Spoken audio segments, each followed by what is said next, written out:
बहुत बहुत धन्यवाद भाई सत्येंद्र जी। अब तो बैठिए, अब तो हमारा नंबर है, अब तो बैठिए। औरों को तो आपने गुमराह कर दिया खड़े रह के। अब तो बैठिए, तो अब तो जब बैठेगा नहीं तब तक बात ही नहीं होगी। रखो रखो, ले लेंगे। बैठो भाई, ऊपर भी बैठो। ये मंच है, इसकी गरिमा बनाओ पहले। बैठिए, बैठो। जब तक आप बैठोगे बात नहीं होगी।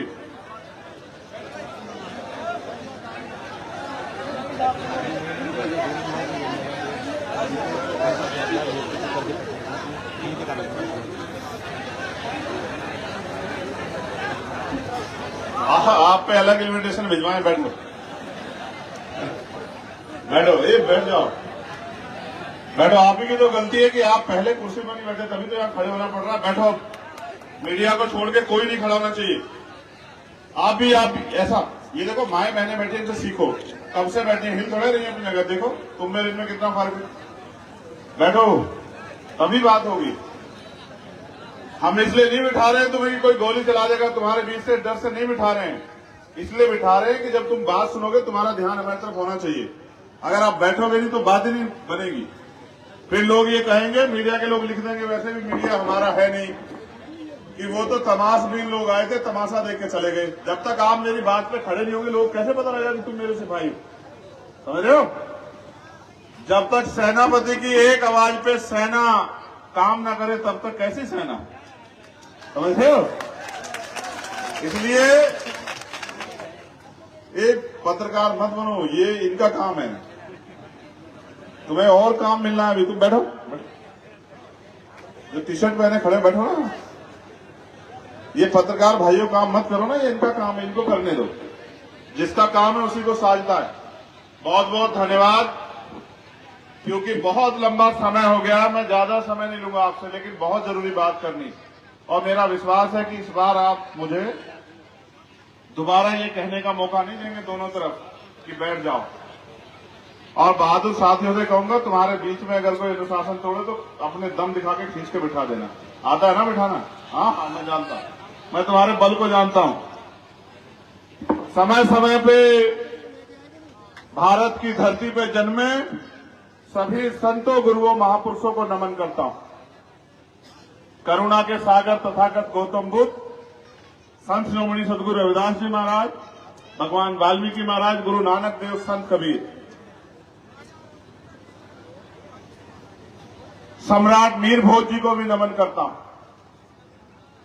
गुरु घासीदास, नारायणा गुरु, संत गाडगे जी महाराज, राष्ट्रपिता ज्योतिबा फूले, छत्रपति साहू जी महाराज, ईवी पेरियार, रामास्वामी नायकर, प्यारेलाल यादव, बाबू जगदेव प्रसाद कुशवाहा, जन्ना कपूरी ठाकुर, डॉक्टर बाबा साहब अम्बेडकर, मां सावित्रीबाई फूले, मां अवंतिकाबाई लोधी, मां झलकारी बाई, मां अहिल्याबाई होलकर,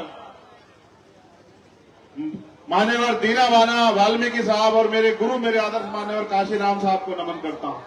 और वो शहीद जिन्होंने अपने जीवन को बलिदान किया देश की आजादी के लिए, शहीद आजम सरदार भगत सिंह, सरदार उधम सिंह, सरदार करतार सिंह सराभा,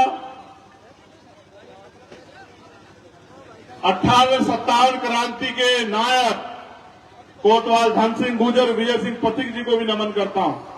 सर छोटूराम चौधरी चरण सिंह जी को भी नमन करता हूं। और क्योंकि ये मंच है चुनावी, मैं पहली बार आपके मंच, आपके क्षेत्र में चुनावी मंच में चुनावी बात करने और आपसे ताकत मांगने के लिए आया हूं। अब से पहले मैं जितनी बार आया आपके बीच आपको समझाने के लिए या फिर किसी जुल्म जाति के खिलाफ लड़ाई लड़ने के लिए आया। लेकिन सम्मानित साथियों, क्योंकि भारत में लोकतंत्र है, चुनाव होंगे, चुनाव में शक्तियां परिवर्तित होंगी। चुनाव एक बहुत बड़ा पर्व है जो कमजोरों को ताकतवर बनाता है और ताकतवर को अगर जनता चाहे तो मिट्टी में मिला देता है। मैंने अब से पहले हमारे बहुत ही सम्मानित नेतागणों की बात सुनी। यहां हमारे जिले में आज हम मेहगांव की सभा में हैं, लेकिन इस जिले में हमारे 5 प्रत्याशी, इस मेहगांव पे भूपेंद्र कराड़ा जी, भिंड में बाबूराम जामोर जी, हमारी छोटी बहन, आगे आ जाओ पांचों, अनीता नागर जी, लाहौर हमारे प्रत्याशी हैं अविलाटो कुशवाहा जी, अविलाट कुशवाहा जी, और हमारी पांचवी प्रत्याशी है पूजा नरवटिया जी, जो आज हमारे बीच अभी मौजूद नहीं, उनकी तबीयत खराब है, लेकिन उनके पति यहां हमारे बीच मौजूद। एक बार इन पांचों की तरफ देखो, पहचानो, ये किसी धन्ना सेठ, किसी राजा महाराजे के बच्चे तो नहीं है। देखो, ये किसी उद्योगपति, किसी धन्ना सेठ, किसी माफिया के परिवार से तो नहीं है।